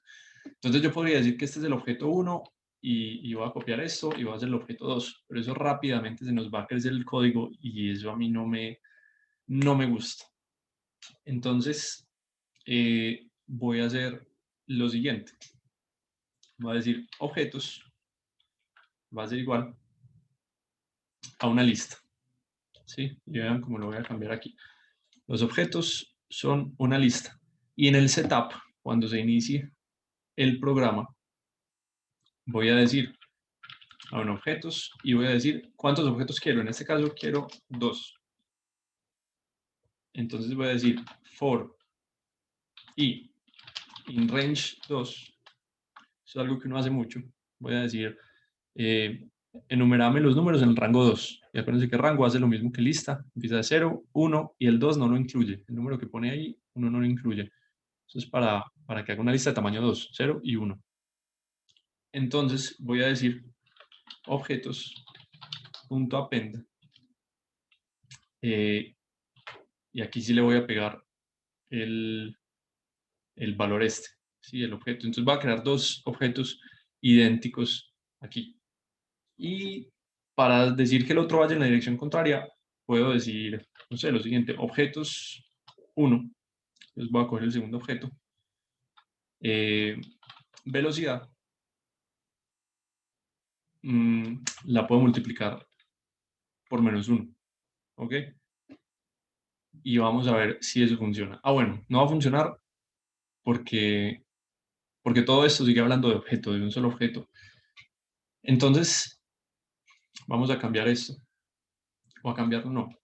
Vean este truquito tan chévere. ¿Por qué no me funciona el tab? Se me desactivó el tab, qué raro.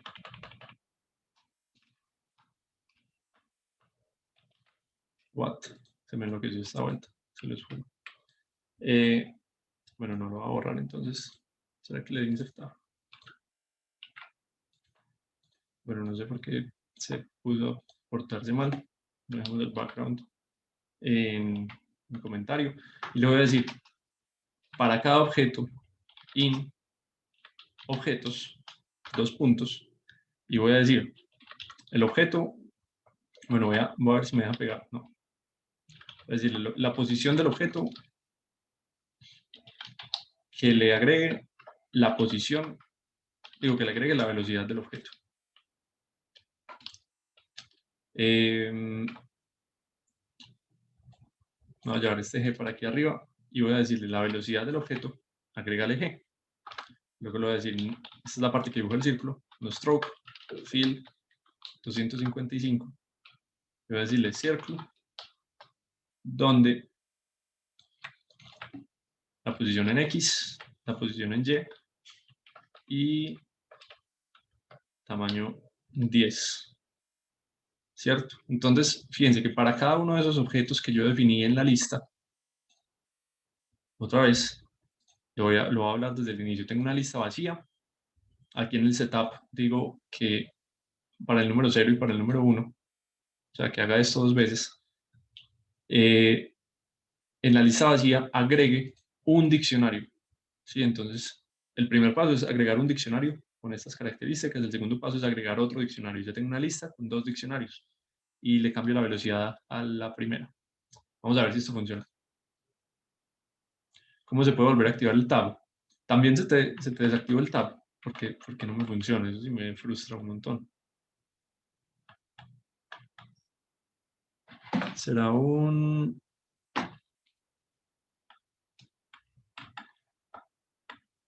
Pero me funciona a veces, no me funciona como quisiera. Bueno, no me deja como pasarme de líneas el tab. Mira.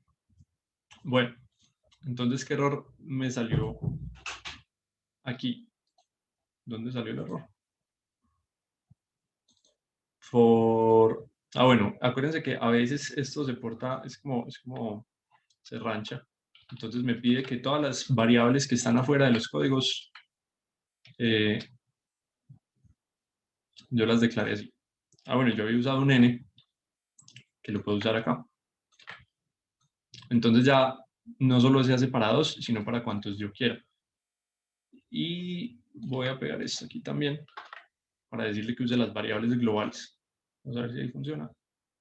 Y esto ya no va en el setup. ¿Sí? ¿Sí ven? Ahí tenemos 2 parábolas.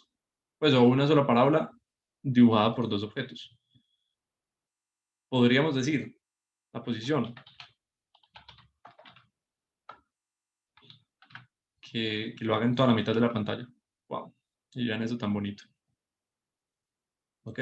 Va a ser algo chévere también, no sé. Color Mode.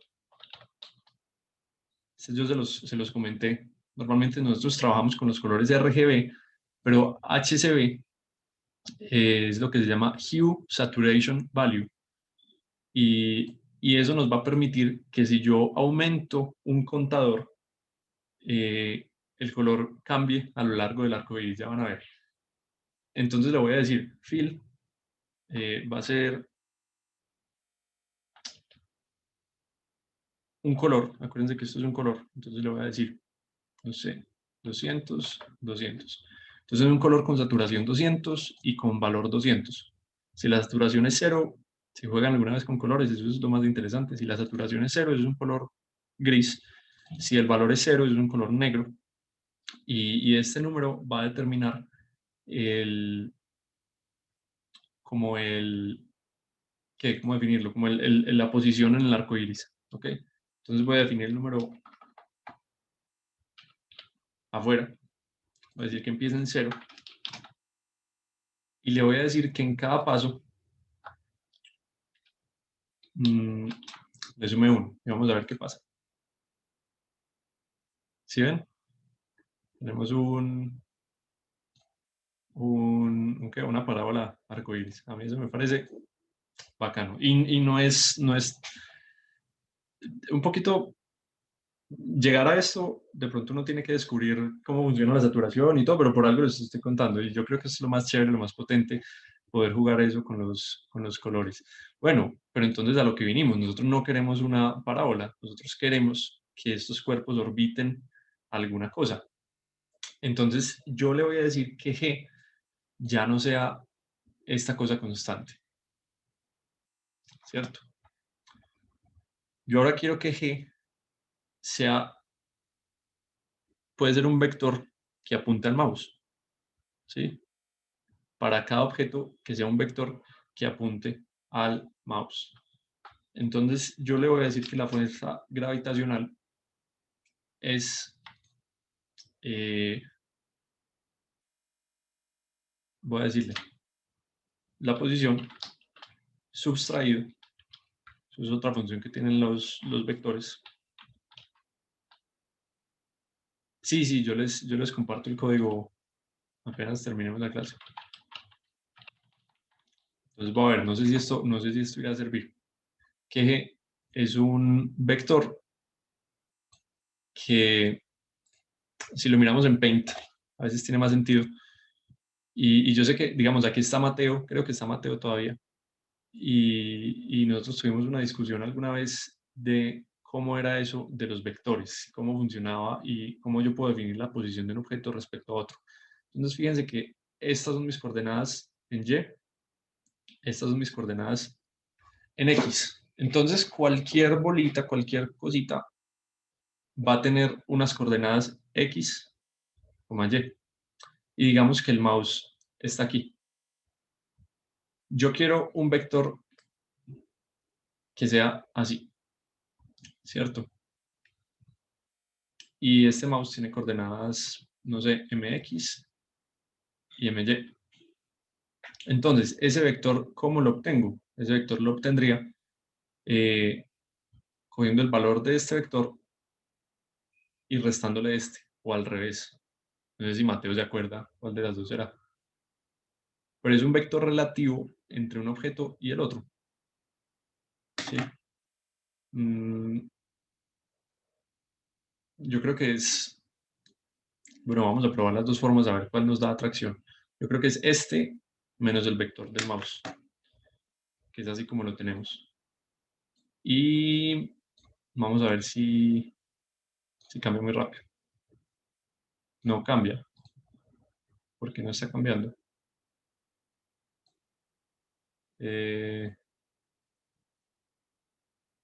Ni idea. Sí, vamos a ver si podemos hacer que las bolitas se atraigan entre ellas. O a ver, aquí la aceleración le estamos agregando como un vector. Podemos probar lo siguiente.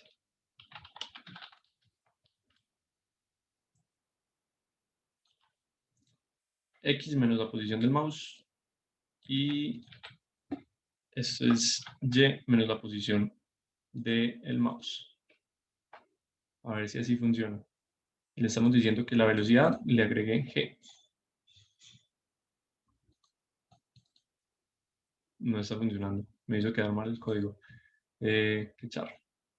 Bueno, entonces por ahora dejémoslo como estaba en g igual a pi vector 0 y 0.1. A ver si lo que dañamos fue algo más. Sí, ahí está funcionando. Listo, les quiero mostrar otra cosa y ahorita volvemos a probar lo de la gravedad, que no sé por qué ahí no está dando. Pero hay otra cosa muy chévere que uno puede hacer aquí y es que yo le puedo decir, hey, no hagamos 2 objetos, sino que hagamos, no sé, 20 objetos. Y eso no va a cambiar nada porque yo estoy definiendo esa lista de objetos acá. For I in range n. ¿Sí? Cada uno de los objetos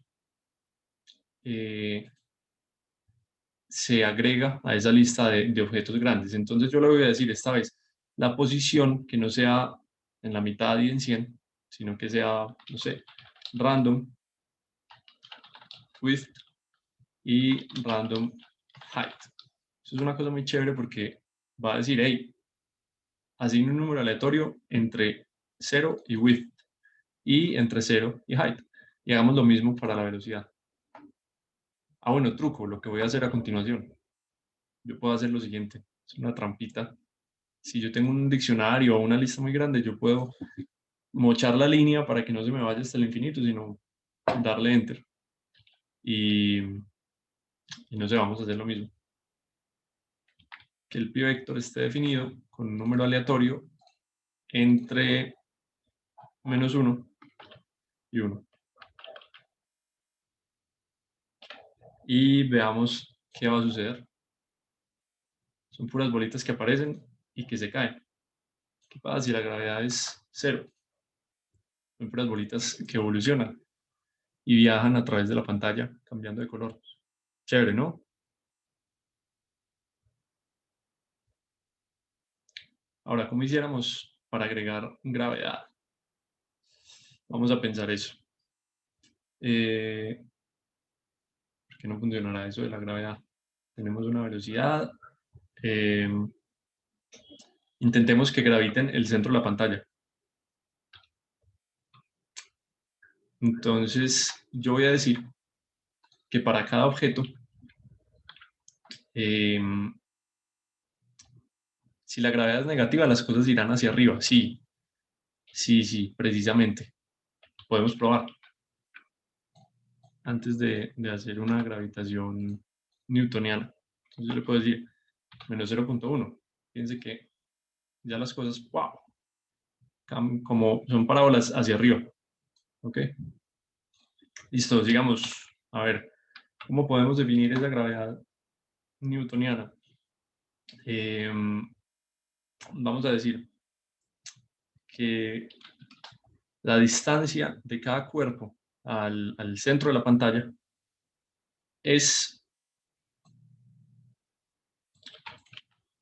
os.subtract.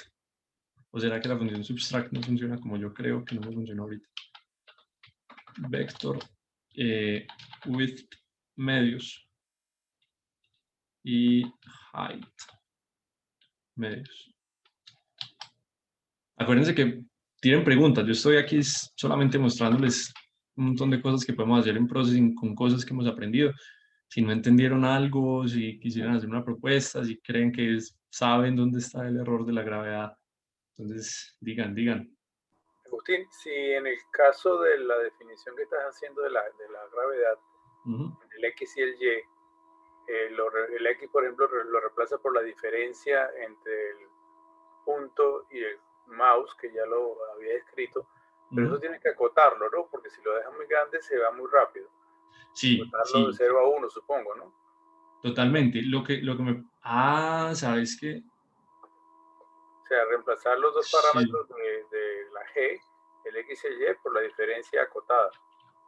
Sí, se puede, creo que eso debe ser. Porque aquí yo le estoy diciendo, hey, esto es una gravedad que depende del tamaño. Y yo les mostré, si yo le pongo una gravedad, le puse una gravedad de 1, ¿cierto? Inicialmente, la vertical, y se fue, ¡prum!, en bombas. Aquí la gravedad no es de 1, sino por ahí de 100, ¿cierto? Entonces, de pronto es que se están disparando en la pantalla, entonces pongámosle un factor de escala chiquitico. Y vamos a ver si eso va a funcionar. Será muy chiquito. Yo no veo que se muevan, pero vean que aparecen. Aparecen los objetos, pero no veo que se muevan. ¿Qué pudiera hacer? Entonces, intentemos como estaba antes con el width y el height, que al menos se...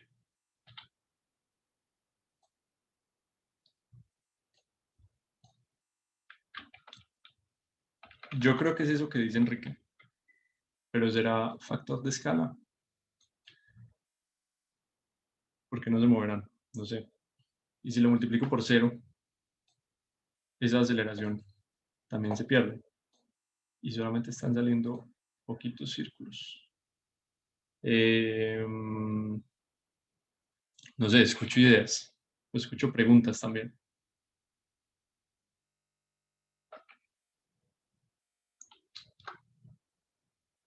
Profe, yo no entendí la función sub que está ahí en vector. Ahí estoy. Miren que yo puedo buscar. Processing sub.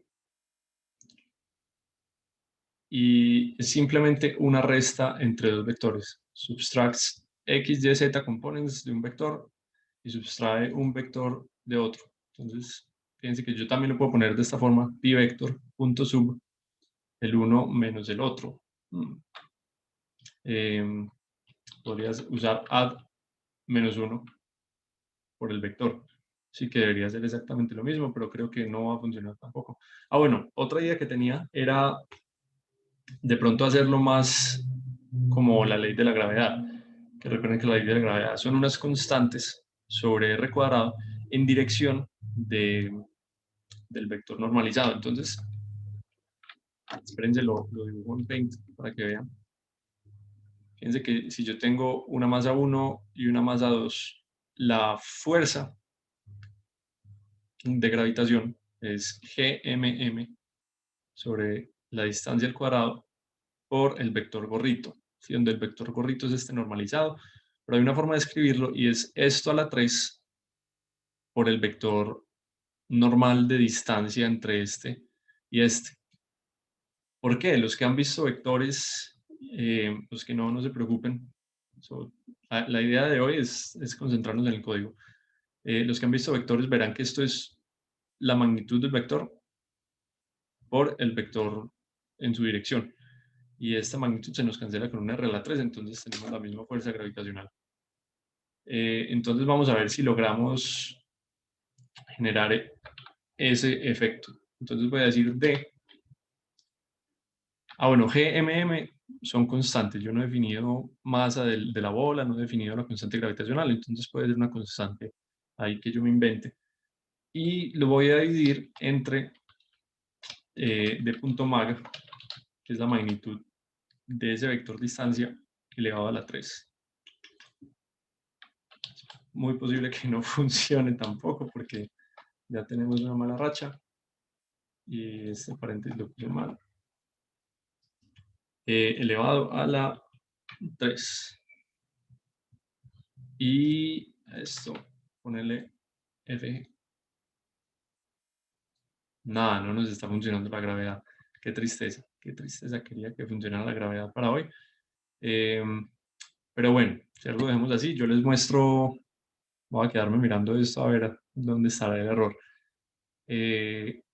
Y les muestro ese pedacito de código, cómo quedaba, para el que tenga curiosidad y esté también diciendo, ¿dónde podrá estar? Y les muestro cómo quedó funcionando también. Yo creo que es buena hora para cerrar la clase acá. Agustín, Sí. cuando defines width y height, ancho y alto, ¿ese se refiere al tamaño de la pantalla o del vector del mouse? Este es el tamaño de la pantalla. Fíjate que esos son valores muy altos. Sí. Y si lo divides entre 2, igual siguen siendo altos, porque lo había definido en 200, ¿no? Sí, lo estoy dividiendo entre 2 para que sea la mitad. Sí, Por eso, que 100 y 100. Yo creo que podríamos hacer dividido with para que sean vectores. Porque no usan más bien la diferencia que hay entre el punto y el mouse, no el ancho completo. Ok. Sí, yo era como para que orbitaran un punto central, pero bueno, Claro. intentemos con mouse X. No era que había que perseguir el mouse, ¿no? Epa. A ver si aquí va a dar alguna cosa. Veanlo. Ah, no, Enrique, vos sos un mago. Y vean, ahí la fuerza está muy debilita. Podríamos subirle un poquito. Digamos el doble. ¿Hace algo? Parece que no los atrae mucho. No nos atrae mucho. Vámonos. Ah, pero vean esto. Si yo alejo el mouse del cuerpo, los cuerpos que están más alejados son los que más se mueven. Entonces ahí está pasando algo chistoso. ¿Por qué será? ¿Sí ven? Porque por ahí invertiste el por -1, ¿no? Debe haber. ¿Será eso? Ahí yo creo que ya los que están más alejados van a sentir más fuerza gravitacional. Sí, fíjense que si yo alejo mucho el mouse de esos rojos de por allá, Si algo afecta. algo está pasando, ¿cierto? Sí, algo está pasando. ¿Qué está pasando exactamente? Ni idea. Eso es también lo chévere de programar, que uno no diga, what. Vamos a subir esto 10 veces la fuerza.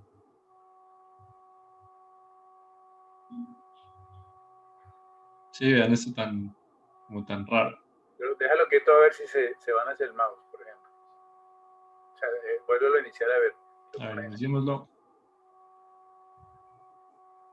Como que no, como que les da igual. Si muevo el mouse. No. ¿Qué pudiera hacer? Pero bueno, al menos ya estamos en una reacción.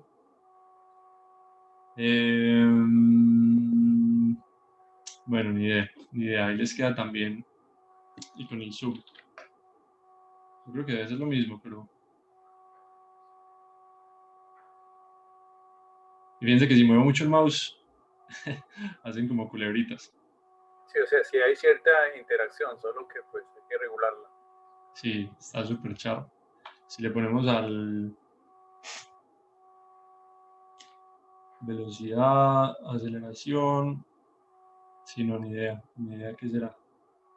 Entonces, bueno, creí que habían escrito en el chat. Nada, entonces quedamos así, pero para que vean. Gus, me puse a cambiar en donde iba y me salieron muchos círculos separados. ¿Cómo así, Diego?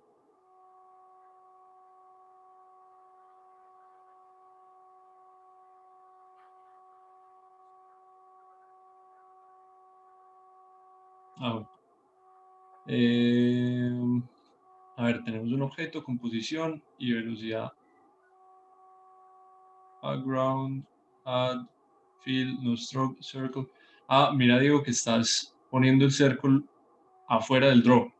Sí, no lo estás metiendo dentro del dibujar, creo. Pues sí, a ver, peguémoslo acá. Hay mucho. Peguémoslo aquí a ver si debugueamos ese programa de Diego, a ver qué hace. No, si lo estás poniendo bien. Entonces, ¿qué será? Bueno, no sé, queda este programa, lo voy a guardar en Science como prueba gravitación. Listo, vamos a probar el de Diego a ver qué hizo. Y si alguno también quiere mostrar el programa, bienvenido. Vamos.